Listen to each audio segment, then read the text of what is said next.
जी अस्सलाम वालेकुम।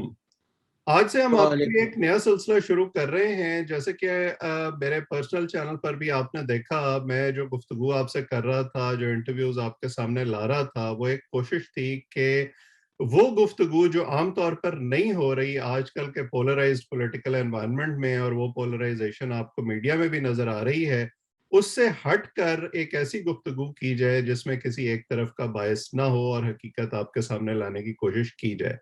तो इसी सिलसिले को आगे बढ़ाते हुए आज हम ये एक नया प्लेटफॉर्म भी लॉन्च कर रहे हैं, और ये एक नया शो भी है। इस शो में मेरे साथ माहिद अली साहब होंगे, आप उनको देख रहे हैं। माहिद साहब बहुत सीनियर जर्नलिस्ट हैं, मेरे पहले चीफ रिपोर्टर भी हैं, मैंने इनसे बहुत कुछ सीखा भी है।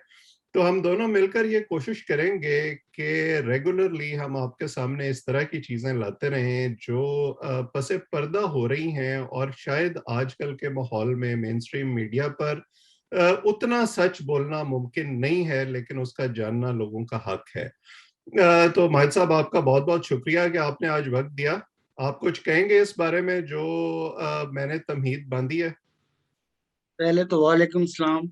दूसरा, जो बेटा आपने इतना तमीज में जो मेरे बारे में बात कही है, वो मेरे ख्याल है गैर जरूरी है। बहुत बहुत शुक्रिया। एनीवेज, बात आपकी ठीक है। जो आपने सारी बात की है कि बहुत कुछ ऐसा है जो कहा जाना चाहिए, और नहीं कहा जा रहा है, समहाउ रोक दिया जा रहा है। कुछ चेक्स हैं डायरेक्ट, कुछ इनडायरेक्ट चेक्स हैं।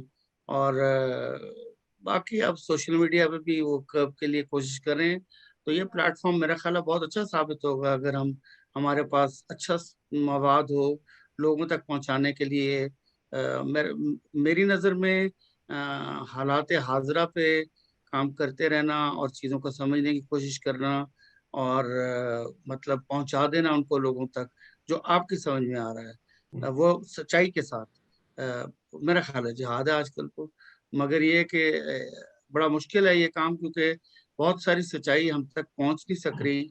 बहुत सारे चेक्स हैं, बहुत चीज़ें हैं, और जो सच्चाई पहुंचती है उसको फिर आगे देना बड़ा मुश्किल हो जाता है। मतलब हम कोशिश करेंगे, मैं तो दुआ कर सकता हूँ कि हम कुछ ऐसे कर सकें जो लोगों के काम आ सके, और मतलब उनको कोई अच्छा लगे, वो कुछ उसे समझें, कोई फीडबैक भी दें हमें, और किस तरह हम बेहतर कर सकते हैं वो भी बताएं। बाकी तजर्बा जितना जिंदगी का है उतने को तो बरूए कार लाएंगे। वो अल्लाह जाने वो किस हद तक जाता है। बिल्कुल, वो जैसा गालिब ने कहा था कि रुकती है मेरी तबाह तो होती है रवां। और एक जो जेन्युइन जर्नलिस्ट है उसका भी कुछ सिलसिला ऐसा ही होता है कि जितना सच को छुपाने और दबाने की कोशिश की जाए, उतना ही वो शायद ज्यादा फड़कता है कि अब मैं उस सच को लोगों के सामने लेकर आऊं। और आजकल जो कोशिश हो रही है, आप जानते हैं, सब लोग जानते हैं, ये डीजीआईएसआई की अपॉइंटमेंट के हवाले से, और इमरान खान साहब की हुकूमत और जनरल बाजवा के आपस के ताल्लुकात के बारे में बड़ी क्या साराहियां हो रही हैं। एक नोटिफिकेशन है जो कि मुअम्मा बना हुआ है कि वो हुआ है या नहीं हुआ, या अब दोबारा होना है। तो इस हवाले से आज हमारे पास कुछ तफसीलात हैं जिन पर हम गुफ्तगू करेंगे। तो बायत साहब, सबसे पहले तो आप ये बताएं कि आज का दिन भी गुजर गया, नोटिफिकेशन नहीं हो सका। क्या ये मामला सिर्फ इस नोटिफिकेशन का है, सिर्फ इस अपॉइंटमेंट का है, या जो मामलात हैं वो कुछ ज्यादा गहरे हैं? नहीं, ये मामला खाली नोटिफिकेशन का या प्रोसीजरल प्रॉब्लम्स का नहीं है। ये से ये हमेशा जब भी इस तरह का मामला अगर बाहर इस तरह से आया जिस तरह ये आया है, ऐसे मामला अंदर ही तय पा जाते हैं, बहुत पहले हो जाते हैं। हम्म। इवन अगर प्रोसीजरल कुछ डिटूर भी लिया जाए, तब भी ये बाहर नहीं आती हैं चीजें। ये प्राइम मिनिस्टर और चीफ ऑफ आर्मी स्टाफ के दरमियान में ये चीजें सेटल हो जाती हैं बहुत पहले से। और मेरा ख्याल है कि इस मामले में भी काफी अरसे से बातचीत चल रही थी। हम्म। मगर उस जितने जिस दौरान से जितना दौरानिया उस बातचीत का जो मेरे इल्म में है, या जो होगा शायद एग्जैक्टली, वो उसी दौरानिए में बहुत सारी चीजें बदल गई। सियासी जो मंजरनामा है हम्म। उस पर काफी चीजें नई आ गई। और वो मेरा ख्याल है कि पीटीआई की गवर्नमेंट के लिए या इमरान खान खुद के लिए कुछ मुश्किलात खड़ी कर रही थी। हम्म। और वो मुश्किलात काफी मतलब एक एक एक उनके लिए मतलब उसको इस तरह से आराम से हैंडल कर लेना जरा मुश्किल था। उन्होंने अभी तक वन पेज गवर्नमेंट की थी, हम्म, ये पेज तो अभी वन ही था, मगर वो जो पेज थोड़ा थोड़ा हिलना शुरू हुआ तो उनको थोड़े से मसाइल पैदा होने शुरू हो हम्म, गए।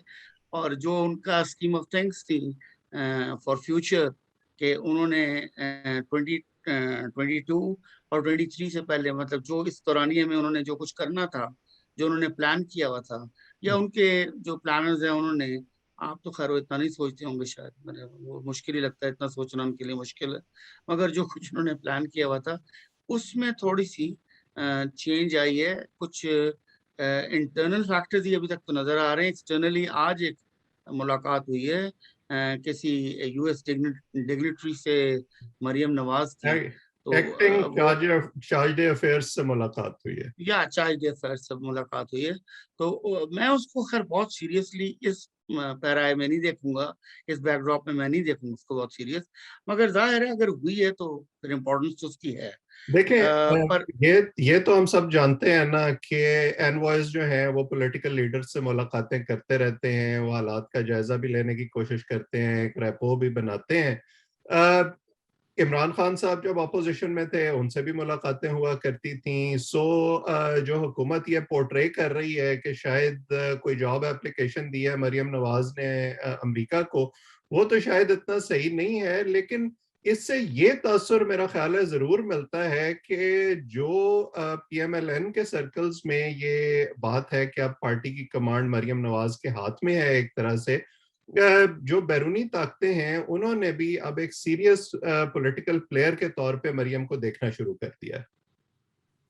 हाँ, उनको देखना पड़ेगा ना। देखिए, जो बैरूनी ताकतें हैं, खास तौर पे अगर हम अमेरिका की बात करें, तो अमेरिका हमें बहुत ज्यादा जानता है, मतलब हमारी पॉलिटी को, हमारा हमारे यहाँ किस तरीके से लोग, उनकी स्ट्रेंथ उनकी क्या है, वीकनेसेस क्या हैं, कौन कहाँ पर इम्पोर्टेंट है, कौन किससे क्या काम लिया जा सकता है या किससे क्या काम कहा जा सकता है। हम्म, और अब जबकि मेरी जितनी भी सहाफती जिंदगी है उसमें मैंने अमेरिका के साथ जो अपने ताल्लुकात हैं पाकिस्तान के, उसको उसके बिल्कुल निचली सतह पे देखा है, इससे नीचे मैंने पहले कभी नहीं देखा। हम्म, तो जाहिर है मरियम से मिलना, मैं मतलब मैं ये नहीं कहूँगा कि वो इम्पोर्टेंट नहीं है, बहुत इम्पोर्टेंट है वो हम्म, मुलाकात, मगर वहाँ क्या ज्यादा बात हुई होगी, उसका ताल्लुक उस सब्जेक्ट से मेरा ख्याल है ज्यादा नहीं होगा जो बात हम आज करना चाह रहे हैं। बिल्कुल। मेरे ख्याल से जो आज हम बात करना चाह रहे हैं वो ये है कि हमारे यहाँ क्या हो रहा है। इमरान खान या डीजीआईएसआई या चीफ ऑफ आर्मी स्टाफ, इन ये मामला सारे क्या हैं, तो मतलब इन उसमें। इन आप वन पेज की बात कर रहे थे, पिछले चंद दिनों में हमने बाकी सारी क्या रहियां सुनी, हुकूमती हलकों से वन पेज का तस्करा नहीं सुना। हाँ हाँ, वो असल मसला ये है ना कि मैं बड़ा हैरान होता हूँ कि इंफॉर्मेशन का इनका जो इनका सर्कल है, ये लूप है पीटीआई का, वो काफी स्ट्रांग है। मतलब हम्म, काफी चीजें वो पीछे रखते हैं, सामने नहीं आने देते। मतलब जो चीज अभी भी मतलब कुछ चीजें तो मिली हैं इधर उधर से, कुछ हवा तो पड़ी है, और मोस्टली क्या सराहियां हो रही हैं। मगर अगर आमिर डोगर जो कि चीफ व्हिप हैं, उनकी कुछ गुफ्तगू सुनी जाए तो हम्म, उससे काफी चीजें आप अक्स कर सकते हैं। मतलब उससे कुछ चीजें मिलती हैं, कुछ सिरे आपके हाथ आते हैं, जिसमें खास तौर पे उन्होंने फरमाया है अपने कल परसों के एक प्रोग्राम में कि जहांगीर तरीन जो है वो शायद इलेक्शन की तैयारी कर रहे हैं। हम्म, अब अगर जहांगीर तरीन इलेक्शन की तैयारी कर रहे हैं तो ज़ाहिर है नेचुरली एक सवाल जहन में आता है कि भाई जहांगीर तरीन तो डिस्क्वालीफाइड है, वो कैसे तैयारी कर रहे हैं। हम्म, उसके साथ फिर फौरन, अगर आप अच्छे समझदार हैं, साफी हैं अगर सही तरीके से, तो ज़हन में आता है कि मरियम नवाज का केस भी काफी स्ट्रांग चल रहा है, जो कि उन्होंने रिव्यू पिटिशन डाली है, और वहाँ वो बड़ी एग्रेसिवली बात कर रही हैं, और वो हम्म, एग्जैक्टली उन लोगों के बारे में एग्रेसिवली बात कर रही है जो मैटर करते हैं सारे मामला में। हम्म, तो मुझे ये लगता है, मतलब जो एक, ये तो नहीं मैं कह सकता कि भाई चीफ ऑफ आर्मी स्टाफ या डीजीआईएस और इमरान खान के दरमियान क्या हो रहा है मैं सीधा जानता हूँ, नहीं। मैं बिल्कुल नहीं जानता वहाँ क्या हो रहा है, और ये बिल्कुल एक गलत होगी बात अगर मैं ये कहूँ कि जी मेरे पास फर्स्ट हैंड इंफॉर्मेशन है, नहीं। मैं तो जोड़ सकता हूँ चीज़ों को, आपस में डेवलपमेंट्स को, और उससे कुछ अख्ज़ करने की कोशिश करूँगा, और वो मेरा तज्ज़िया या मेरी राय हो सकती है, वो फैक्ट्स हैं या नहीं हैं, ये मुझे पता नहीं, मैं रोशनी डालने की ज़रूर नहीं, कोशिश करता आप हूँ। वो अंग्रेजी में कहते हैं डोंट सेल योरसेल्फ शॉर्ट। मुझे पता है आपके पास खबर भी है, सो खबर वो थोड़ी-थोड़ी हमें बता दें। मेरे पास खबर खबर इतनी है जो कि इस खबर को थोड़ा मतलब बूस्ट करने के लिए काफ़ी है, और वो ये है कि पंजाब में पीएमएलएन को थोड़ा फ्री हैंड दिया जाए, ये ऊपर से हुक्म आया है, और हुँ, ख़ास तौर पे नाम दिया गया है हमज़ा शहबाज़ का। हुँ, तो मतलब उनकी प्रोजेक्शन वर्ड इस्तेमाल किया गया, प्रोजेक्शन। तो हुँ, प्रोजेक्शन का जब वर्ड इस्तेमाल ऊपर से होता है, तो इसका मतलब कहीं ये कोई राय चल रही है, और ये राय टॉप लेवल से नीचे नहीं आ सकती, बिकॉज़ मैं एक्सपेक्ट नहीं करता कि फैज़ हमीद साहब जो हैं वो इस तरह की कोई इजाज़त देंगे या इस तरह की कोई इंस्ट्रक्शन देंगे। वो तो नहीं चाहेंगे कि उनको प्रोजेक्शन मिले। कोई और चाह रहा है, और वो कोई बड़ा आदमी है जो ये चाह रहा है। अब ये एक मतलब इन इटसेल्फ एक बहुत बड़ा इंडिकेटर है कि अगर वो हमज़ा शहबाज़ को पंजाब में थोड़ा फ्री हैंड देना चाह रहे हैं, या चाह रहे हैं उसकी प्रोजेक्शन ज़्यादा, तो लामोहल्ला उसका ताल्लुक शहबाज शरीफ से भी बन जाएगा। बिल्कुल। अब उस शहबाज शरीफ से बनेगा तो फिर वो पीएमएलएन से भी बनेगा, और और फिर वहाँ ये देखना। अगर हम पिछले 1 महीने की एक्टिविटी इस खबर को सामने रखते हुए देखें, तो शहबाज शरीफ एक्टिव हुए हैं, उन्होंने कैंटोनमेंट बोर्ड्स के इलेक्शन डिलीवर किए हैं, हमज़ा शहबाज एक्टिव हुए हैं, उन्होंने साउथ पंजाब के दौरे किए हैं, पार्टी को गैल्वेनाइज़ करने की कोशिश कर रहे हैं। पहले एक तरह से लगता था कि उन्होंने बैक सीट ली है। इसी दौरान में अब मरियम जो हैं, उन्होंने अपना रेटरिक कुछ अरसे खामोश रहने के बाद दोबारा जो है उसकी इंटेंसिटी बढ़ा दी है, और जैसे आपने कहा वो कोर्ट भी चली गई हैं। तो सारी चीजें ऐसे लगता है कि इकट्ठी जो है वो उसी डायरेक्शन में जा रही हैं। एग्जैक्टली देखिए ना, वो ताने बाने जुड़ जाते हैं ना आपस में। हुँ, अ, मरियम का मरियम का जो स्टांस है, वो लगता तो ऐसे है कि वो हेड ऑन है, लेकिन हुँ, वो ऐसा है नहीं है। वो अब बिल्कुल क्लियरली एक फर्द वाहिद, एक जो है फैज़ हमीद है, और दूसरे इमरान खान, हुँ, उनको टारगेट कर रही हैं, और वो कोई बात नहीं कर रही हैं। हुँ, इंस्टीट्यूशन उन्होंने बिल्कुल बाहर निकाल दिया उससे, हुँ, और बड़े क्लियरली वो अब बात कर रही हैं 2 लोगों के बारे में, और बड़ी खुल के बात कर रही हैं। अब देखिए मरियम बहुत एग्रेसिव मूव करती हैं, जब भी करती हैं, और जब भी वो मूव करती हैं, वो उनको पीछे से शाबाश मिलती है या इजाज़त मिलती है नवाज़ शरीफ से, तो वो बात करती हैं, हुँ। वरना वो बात नहीं करती उतनी देर तक। और ये कहा जा रहा है कि जी ये शीन निकल रही है या मीम निकल रही है, ऐसा कुछ नहीं है। ये पार्टी बगैर नवाज़ शरीफ के कुछ नहीं है, और खुदा ना ख़ास्ता अगर नवाज़ शरीफ नहीं होते तो फिर मरियम, मेरा ख़्याल है उन्होंने तैयार कर ली ही है आगे। हुँ, तो ये गुमान के शहबाज़ शरीफ या हमज़ा या कोई और अलहदा कुछ कर सकेंगे, तो नहीं, वो नहीं है। और ये इन सबको पता है, ये हुँ। इन सब लोगों को पता है, इंक्लूडिंग शहबाज़ शरीफ, और ये अच्छा, उनको भी पता है जो शहबा जब आप ये जी कहते बेटा मैं हैं जब आप ये कहते हैं कि हमज़ा शहबाज को प्रोजेक्शन देने का हुक्म कहीं ऊपर से आया है और किसी बहुत ताकतवर शख्सियत की तरफ से आया है, और अगर उसके साथ ये चीज़ जोड़ी जाए कि मरियम सिर्फ फैज़ हमीद को और इमरान खान को टारगेट कर रही हैं, इंस्टीट्यूशन को या किसी और बड़ी शख्सियत को नहीं कर रही, तो क्या हम ये समझ सकते हैं इससे कि कोई इंस्टीट्यूशनल रिफ्ट भी कहीं न कहीं मौजूद है? देखिए इंस्टीट्यूशनल रिफ्ट तो क्लियरली नज़र आ रही है ना। इंस्टीट्यूशनल रिफ्ट तो अब काफ़ी क्लियर हो रही है ना। अ मैं विद इन द इंस्टीट्यूशन तो मैं ज़्यादा एक्सपेक्ट नहीं करता, हुँ, क्योंकि वो अफ़ोर्ड कोई नहीं करता। क्योंकि जब चीफ बोलते हैं, हुँ, तो फिर नीचे किसी की जुर्अत नहीं है। हुँ, मतलब आप देखें ना कि मुशर्रफ अभी हवा में थे, और नीचे क्योंकि यूनिटी थी तो सब इकट्ठे हो गए थे। हुँ, अभी वो डायरेक्ट कमांड में नहीं थे, नया चीफ बना दिया गया था ज़ियाउद्दीन साहब को, हुँ, मगर किसी ने एक्सेप्ट नहीं किया। तो इंस्टीट्यूशन के अंदर से बात करना, कोई फर्द वाहिद या 2 या 3, सवाल ही नहीं पैदा होता। आर्मी बहुत ऑर्गेनाइज्ड इंस्टीट्यूशन है, और मेरा ख्याल है कि इस कंडीशन में, कि इस सिचुएशन में जिसमें हम हैं, मतलब मैं अब बिल्कुल पर्टिकुलरली फौज के प्रोफेशनल हवाले से बात कर रहा हूँ, इंस्टीट्यूशन अफोर्ड ही नहीं करती किसी किस्म की रेफ विदिन, हुँ, हमें इंडिया से बहुत डायरेक्ट थ्रेट है, बहुत डायरेक्ट हुँ, थ्रेट है। तो उसमें इंस्टीट्यूशन में बाजवा साहब, मेरा ख्याल है, पूरी कमांड में है। ये जो क्रिएट करने की कोशिश की जा रही है ना, थोड़ी बहुत जो प्रॉब्लम, वो गवर्नमेंट की तरफ से की जा रही है और वो उनके सर्वाइवल का मसला है। हम्म, बिकॉज उन्होंने कुछ काम लेने हैं जो जिनको मतलब ट्रांसफर कर दिया गया था उन साहब से। हम्म, अब उन्होंने काम लेने हैं और वो काम वैसे तो उनको सूट करता अगर वो चले जाते और एक साल वो कोर कमांड कर लेते, तो हम्म, बाय द टाइम बाजवा साहब की रिटायरमेंट आती तो वो हम्म, तैयार होते, बिल्कुल राइप होते अपनी नई असाइनमेंट लेने के लिए। और इमरान खान ने तो देर नहीं करनी थी उनको असाइनमेंट देने में। मगर नजर ये आ रहा है कि शायद बाजवा साहब, शायद, अब मैं बिल्कुल शायद की बात कर रहा हूँ, मेरे पास कोई ऑथेंटिक खबर नहीं है इसके बारे में, हम्म, कि इन हालात में जो पहले से अब बदतर हैं, जब पहले उनको एक्सटेंशन मिली थी उससे बदतर हैं।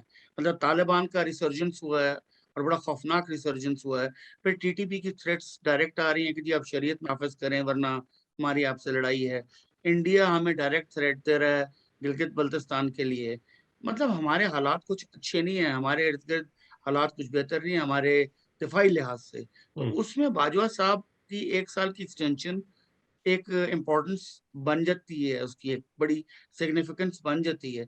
तो मेरा ख्याल है कि यही आर्मी के अंदर एक सोच होगी जो शायद जिसकी हवा मिल गई इमरान खान साहब को और उनको नजर आया कि मेरा तो ख्वाब चौपट होने लगा शायद हम्म, किसी वजह से, जो कि वो ईवीएम्स लाना चाहते हैं या जो कि वो ओवरसीज पाकिस्तानी को वोटिंग का राइट देना चाहते हैं ताकि वो जीत जाएं। क्योंकि इस जो उनकी परफॉर्मेंस है इसके साथ वो इलेक्टेड पाकिस्तान में तो मुश्किल है।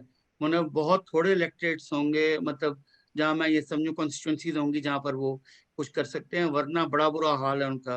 उनकी पॉपुलैरिटी का ग्राफ बिल्कुल इस वक्त जमीन पे गिरा हुआ है और उनको ये दो सहारे बहुत जरूरी चाहिए। और उन्होंने जो ऑर्डिनेंस दिया है वो अनकॉन्स्टिट्यूशनल है, जिसको इलेक्शन कमीशन ऑलरेडी कह चुका है कि वो अनकॉन्स्टिट्यूशनल है। और मैं जानता हूँ कि वो अनकॉन्स्टिट्यूशनल है बिकॉज आर्टिकल 218 to 222 डील करती है और वो कहीं बहुत जगह पे कन्फ्रंट करता है, मतलब अल्ट्रा वायरस है। यहाँ 2/3 मेजोरिटी चाहिए जिसको उन्होंने मतलब बुलडोज करके थ्रू एन ऑर्डिनेंस उन्होंने भेजा है ये चीजें। तो ये मुश्किल हो जाएगा उनको मिलना, और अगर उनको ये ना मिला तो उनको पता है कि अगले 5 साल तो नामुमकिन है तकरीबन। तो और फिर अगर उसके साथ जिस तरफ आप इशारा कर रहे हैं कि अगर जनरल बाजवा को 1 साल की या 2 साल की एक्सटेंशन मिल जाती है हाइपोथेटिकली, तो क्या फिर भी जो ये ख्याल है कि वो और इमरान खान जो हैं वो इतने थिक हैं आपस में कि बिल्कुल वो यही सेटअप जो है वो अगले इलेक्शंस में ले जाएंगे? आपका ख्याल है कि ऐसा नहीं होगा? देखिए जो मुझे नजर आ रहा है ना, जितना ये बाजवा साहब के साथ इमरान खान का थे कोना मसला नहीं है, कोई भी पहले हम्म, भी थे। मतलब ऐसा तो नहीं था कि उनकी कोई लड़ाई थी बाजवा साहब से। मगर ये कि वो जाहिर है उनकी एक इक्वेशन और उनका comfort level with Faiz Hamid ज्यादा था थोड़ा। हम्म, मगर बाजवा साहब का एक्सटेंशन इतना बड़ा प्रॉब्लम नहीं है। हम्म, ज्यादा प्रॉब्लम ये है कि बाजवा साहब इंटरनली बहुत हालात को बेहतर करना चाह रहे हैं। आपने जिन बातों का जिक्र किया ना, ये कंटोनमेंट के इलेक्शन या दूसरी चीजें, ये शहबाज शरीफ ने नहीं जीत के दी हैं। हम्म, ये आर मतलब जो लोग पहले उसको रोक रहे थे चीजों को, उन्होंने हाथ उठाया है और थोड़ा उनको लेवल प्लेइंग फील्ड देने की कोशिश की है बाकी पार्टियों को। तो हम्म, उनको कुछ मिला, जिस तरह ये भी आजाद कश्मीर का रिजल्ट आया है कि हम्म, एक जीत गई है पीटीआई और एक जीत गई पीपल्स पार्टी। हम्म, तो इस तरह के अगर रिजल्ट्स आते हैं, और बहुत अक्सर मतलब जो सेकंड टीयर लीडरशिप तो नहीं कहूंगा, ऑलमोस्ट फर्स्ट टीयर लीडरशिप जो मुस्लिम लीग की है, वो अपने शोज पे बैठे, टॉक शोज पे, लाइक राना तनवीर हो गए या ख्वाजा आसिफ हो गए, इस तरह के लोग जो है ये बात कर रहे हैं कि हमें उम्मीद है कि इलेक्शन जो है वो फ्री एंड फेयर होंगे। तो इसका मतलब ये पैगाम कहीं से पहुंचा है उन तक, ये मैं बड़े दिनों से देख रहा हूँ। अब ये पैगाम जो नया अभी तक पब्लिक नहीं हुआ, जो मैं आपको बताया है, शहबाज अपना हमजा शहबाज वाला, तो इससे ये जाहिर होता है कि वो चाह रहे हैं कि सारी पार्टीज को लेवल प्लेइंग फील्ड मिले, हम्म, ताकि इंटरनली जो प्रॉब्लम्स खड़े हुए हैं और जो एक नैरेटिव नवाज ने भी सेट कर दिया, जो काफी हद तक लोगों ने जिसको बाय किया है, मतलब मैं तो लोअर कार्डर्स तक देख रहा हूँ कि बात तो हो रही है। पाकिस्तान में विजडम तो है, मतलब आम एक रेडीबान जो है वो भी पॉलिटिक्स में बात करता है और काफी अकल से बात कर लेता है। तो उसने कुछ थोड़ा सा ग्राउंड तो पकड़ा है। मगर वो नहीं चाह रहे, मेरा ख्याल है चीफ, कि इस तरह के हालात आगे रहें कुछ अरसे, ताकि बाहर से जो प्रेशर है पहले उनको हैंडल कर लिया जाए। इंटरनल यूनिटी और सुकून जो है पाकिस्तान के जो अंदर है, और सबसे ज्यादा इम्पोर्टेंट इकोनॉमी हम्म। उनको चाहिए है बेहतर हालत में, तो वो चाहते हैं कि पहले हाउस इन ऑर्डर करें ताकि एक्सटर्नल प्रेशर्स जो हैं उनको टेक ऑन कर सकें। यानी ये किसी हद तक जो है वो 2008 के इलेक्शंस के बाद, जो 8 के इलेक्शन से पहले जो सिलसिला बना था, जब परवेज मुशर्रफ की जगह जनरल कियानी ने संभाली आर्मी चीफ की पोस्ट, और उन्होंने जो जनरल मुशर्रफ की प्लानिंग थी कि काफ लीग को दोबारा लाना है, उसको एक तरह से उल्टा दिया और हाथ उठा लिया, जैसे आप अभी कह रहे हैं। लेकिन इस दफा शायद कमांड तो चेंज नहीं हुई, लेकिन उससे पहले ही एक इंटरनल रिव्यू हो रहा है प्रोजेक्ट तब्दीली का, जो हम सुनते थे कि वो 10 साल के लिए लाया गया है। क्या ये एक करेक्ट असेसमेंट होगी? मतलब टू एन एक्सटेंट यस, मगर एक चीज बार शायद मुख्तलिफ हो, वो ये है कि वो कोई कोई बहुत ज्यादा जक्सटोपोज करने की कोशिश नहीं करेंगे चीजों को, कोई ज्यादा इंटरफेरेंस करने की कोशिश नहीं करेंगे, जो जहाँ जिस तरह है उसको फ्री हैंड देने की कोशिश करेंगे, और उसमें से बेस्ट पॉसिबल जो रिजल्ट आता है वो निकालने की कोशिश करेंगे। और मेरा ख्याल है कि जो कुछ भी होगा हम्म। वो प्री पोल नहीं होता, पोस्ट पोल वो शायद जरूर ट्राई करें कि एक दफा लोग जीत के आ जाएं हाउसेस के अंदर, तो हम्म। फिर उनके दरमियान कोई हम आहंगी की कोशिश की जाए, ताकि पोस्ट पोल कोई ऐसी कोई मतलब बन जाए सूरत हाल जिसमें जो बेस्ट स्टफ है तमाम पार्टीज के अंदर जो जहाँ जहाँ है उनको बिठा के और एक कंसेंसस इवॉल्व करने की कोशिश की जाए, ताकि इकट्ठे मिलकर सारी पार्टीज जो हैं वो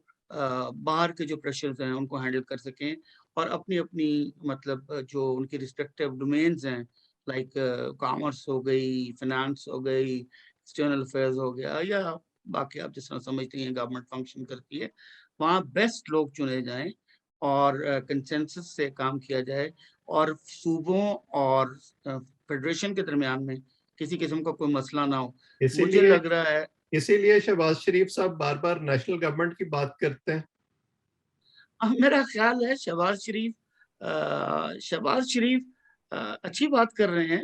मतलब वो कोई एक इस तरह की गवर्नमेंट में कोई बुराई नहीं है कि हम्म। अगर बलूचिस्तान के प्रॉब्लम्स जो कि मेजर प्रॉब्लम्स हैं वो एड्रेस कर लिए जाएं इस वक्त हम्म। पाकिस्तान को स्ट्रेंथन करने के लिए, और उनकी जो नेशनलिस्ट पार्टीज हैं उनको साथ लिया जाए, और वहाँ कोई पपेट गवर्नमेंट ना बिठाई जाए, और वहाँ के लोगों को आज़ाद किया जाए, तो मेरा ख्याल है बहुत अच्छी बात है। या के जो मसाइल हम फोर्सी कर रहे हैं आगे होने जा रहे हैं, जो कि बड़े मुश्किल होंगे हैंडल करना, क्योंकि उनको जो चीजें आने वाली हैं इस तरफ जो आ रही हैं हम्म। उनको अंदर से तकवीत मिलेगी सूबे से, हम्म। क्योंकि पश्तून फैक्टर जो है वो बहुत इंपॉर्टेंट है अक्रॉस द ड्यूरन लाइन। तो देखिए वो भी बड़ा इंपॉर्टेंट है। पंजाब तो जाहिर है फिर शहबाज शरीफ होंगे तो ठीक ही होगा, या कोई और भी हो फॉर दैट मैटर। और अगर पीपल्स पार्टी को ऑन बोर्ड लेते हैं और नेशनलिस्ट पार्टी सिंध की जो है उनको ऑन बोर्ड लेते हैं, तो मेरा ख्याल है आइडियल सिचुएशन बन सकती है। तो एक बात हम बार बार सुनते रहे हैं पिछले कुछ महीनों में कि इलेक्शन जो है वो वक्त से पहले हो सकते हैं। अब हम देख रहे हैं कि बलूचिस्तान में भी जो बाप पार्टी है उनका एक इस वक्त पड्डा पड़ा हुआ है। जो जाम कमाल की हुकूमत है उसको खतरा है, मुमकिन है कोई इन हाउस चेंज आ जाए। आपको लगता है कि वो एक प्रीव्यू है उस अगले सिनेरियो का जो अब बलूचिस्तान से आगे सफर कर सकता है दूसरे सूबों और सेंटर की तरफ? मेरा ख्याल है कि उस तरह तो शायद मुश्किल है हम्म। जिस तरह हम सोच रहे हैं बात, हम्म। मगर मुझे इतना जरूर इल्म है कि अगर इमरान खान को ये फील हुआ कि वो कॉर्नर हो रहे हैं, ये उनकी अपनी परसेप्शन है, हो नहीं रहे वो, हम्म। मगर अगर उनको फील हुआ, जाहिर है उन्होंने परफॉर्म करना था, उन्होंने नहीं किया, किसी और की गलती नहीं है, हम्म। उनको पूरी सपोर्ट मिली हर तरफ से। तो जो भी चीज ठीक नहीं हुई है या जो चीज उनके अगेंस्ट जा रही है वो उनकी अपनी जात की वजह से या अपनी पार्टी की परफॉर्मेंस की वजह से है, उसमें किसी बाहर से किसी का दखल नहीं है।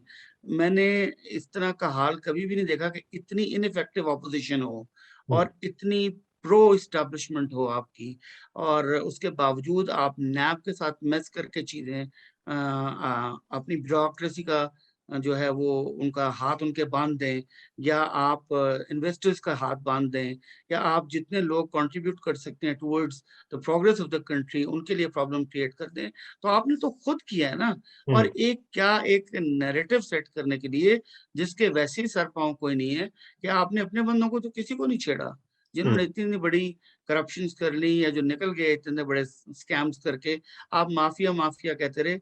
मेरा ख्याल है इमरान खान ट्रक से नहीं उतरे अभी तक। हम्म। उनको शायद अभी इल्म ही नहीं है कि ट्रक पे बैठ के बात करना और वजीर आजम के घर में बैठ के बात करना दो मुख्तलिफ चीजें हैं। तो उन्होंने खुद डिलीवर नहीं किया। तो अगर उनको लगेगा कि कहीं से थ्रेट कोई हो रहा है, कोई आ रहा है, तो ये हम्म। ऑप्शन तो उनके पास है कि वो जब चाहें तहलील कर दें असेंबलियां। हम्म।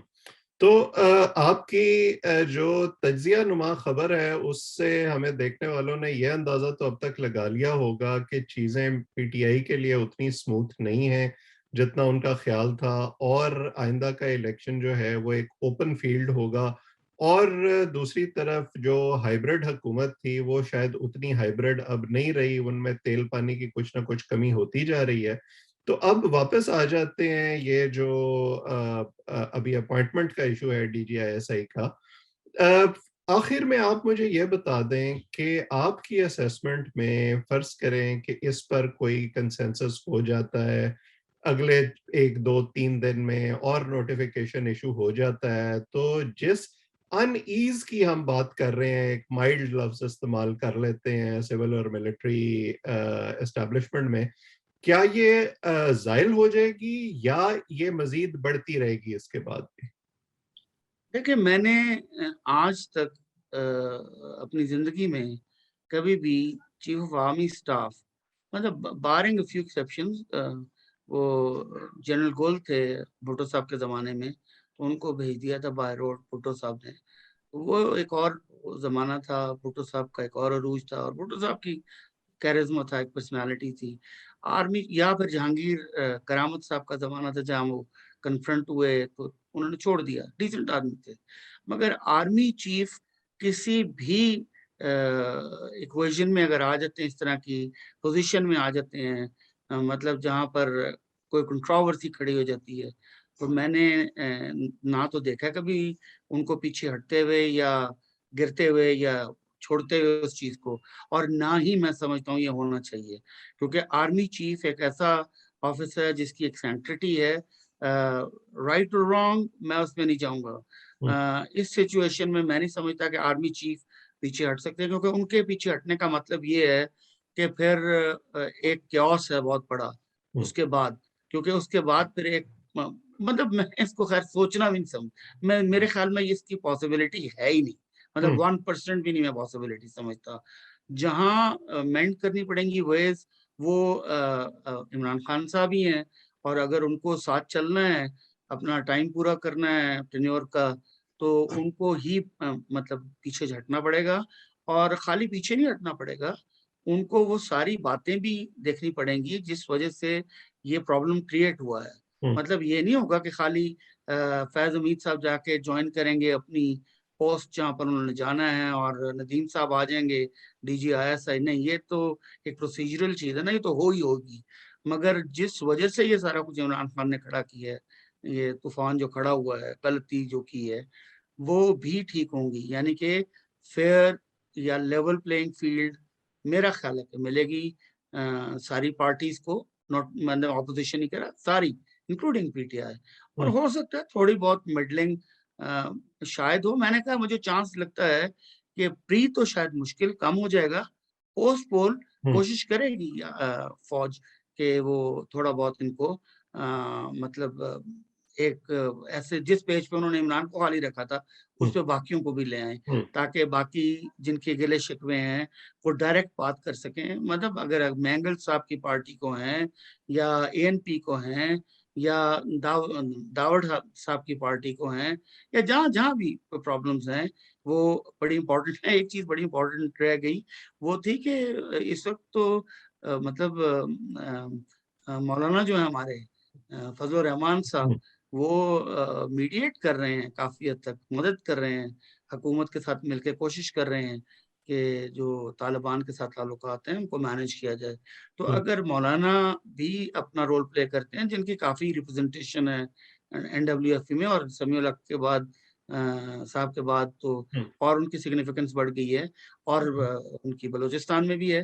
तो मेरा ख़्याल है अगर एमक्यूएम को कहीं कुछ इकट्ठा कर लिया जाता है, उसकी कोई शेप बन जाती है, और सारी पार्टियों को कोई थोड़ा बहुत उनकी इज़्ज़त-ए-नफ्स जो है वो वापस उनको दे दी जाती है, तो शायद मेरा ख़्याल है इट्स अ विन-विन सिचुएशन। और अगर उसमें एस्टेब्लिशमेंट थोड़ा बहुत हाइब्रिड कोई चाहती है तड़का, तो वो हुँ। कोई फ़र्क नहीं पड़ता। जब सब खुश होंगे तो चलता रहे हाइब्रिड, कोई एक बंदे के लिए ना होगा। और अगर वो सिचुएशन बनती है, तो मेरा ख़्याल है पाकिस्तान ऐसे वक़्त में जा रहा है आगे, जहाँ एक कंप्लीट हार्मनी चाहिए एस्टेब्लिशमेंट और पॉलिटिकल फोर्सेस के दरमियान। अगर मौलाना फजलुर रहमान भी इस मामले में मदद कर रहे हैं, तो ये अंदाज़ा लगाना मुश्किल नहीं है कि वो ये मदद किसके कहने पे कर रहे होंगे। ज़ाहिर है पीटीआई के और इमरान खान के साथ उनके ताल्लुकात जो हैं, वो तो सबके सामने हैं। तो अगर वाक़ई उस वन पेज पर अब फ़ौजी एस्टेब्लिशमेंट के साथ इमरान खान अकेले नहीं हैं और दूसरे प्लेयर्स को भी लाने की कोशिश की जा रही है, तो क्या ये वजह हो सकती है कि इमरान खान साहब जो हैं, वो डेस्परेशन में अपने आप को असर्ट करने की कोशिश कर रहे हैं और गलतियाँ कर रहे हैं? देखिए, इमरान खान अ, कभी भी देखिए, एक बहुत अच्छी एनवायरनमेंट के अंदर उन्होंने हुकूमत की है। हुँ, उन्होंने मुश्किलात का सामना नहीं किया, except for COVID of course, and economic situation of the country, FATF का प्रेशर, देन कर्जे लेने का मसला, जो उनसे कोई मैनेज उन्होंने नहीं किया, उनसे हुआ नहीं कुछ भी। हुँ, मतलब वो भी कलेक्टिवली हुआ था। मतलब हुँ, मेरे ख्याल में जो लास्ट एक और इम्पोर्टेंट बड़ा पॉइंट है कि जो लास्ट, अब मुझे लगता है इन रेट्रोस्पेक्ट, कि लास्ट जो फियास्को हुआ था ना चीफ की एक्सटेंशन का, अक्टूबर उसमें भी 2018 में। अ, जी, उसमें भी हाथ था बाकायदा पीटीआई का। उस वक़्त भी ये शायद प्रॉब्लम इन्होंने क्रिएट की थी, जिसकी वजह से उनको ऑन बोर्ड लेना पड़ा ऑपोज़िशन को, लाइक पीएमएलएन स्पेशली। हुँ, तो उस वक़्त भी पीएमएलएन और पीपल्स पार्टी को मनाया गया था। अब मुझे शक पड़ता है, इसमें मेरे पास कोई ऑथेंटिक खबर नहीं है, कोई चीज़ नहीं है, क्योंकि जिस तरह अनफोल्ड हुई है ना चीज़ें, हुँ, उससे अब ज़ाहिर होता है कि एक छोटी-सी बात का इतना बड़ा मतलब वो बन गया, मसला बन गया, और वो ल 2/3 मेजॉरिटी वाली लेजिस्लेशन तक ले गए। तो इसका मतलब मिसहैंडल इन्होंने किया। इतने बच्चे तो नहीं है, मैं ये तो जानता हूँ कि बाबर अवान नालायक आदमी है बिल्कुल, हुँ, मुझे कोई शक नहीं है इसमें। पर फ़रोग नसीम जो हैं वो समझदार आदमी हैं, उनको पता है। इनके पास और भी लीगल्स हैं, हुँ, जिनसे ये बात कर सकते हैं, ये हायर कर सकते हैं। आर्मी चीफ का ही मसला इन्होंने बिगाड़ना था। तो हुँ, उस वक़्त इन्होंने बिगाड़ा, और इनका ख़्याल था कि शायद अपोज़िशन नहीं आएगी रेस्क्यू करने के लिए। अपोज़िशन डिड कम, और शायद उसी के डिविडेंड्स हैं जो अपोज़िशन को अभी तक मिल रहे हैं। हुँ। बिल्कुल सही, बड़ा इंटरेस्टिंग सिनेरियो डेवलप हो रहा है। अंपायर की उँगली जो एक वक़्त में इमरान खान साहब उसके इंतज़ार में रहते थे, अब ऐसे लगता है कि वो उँगली जो है वो मुख्तलिफ सिमतों में इशारे कर रही है।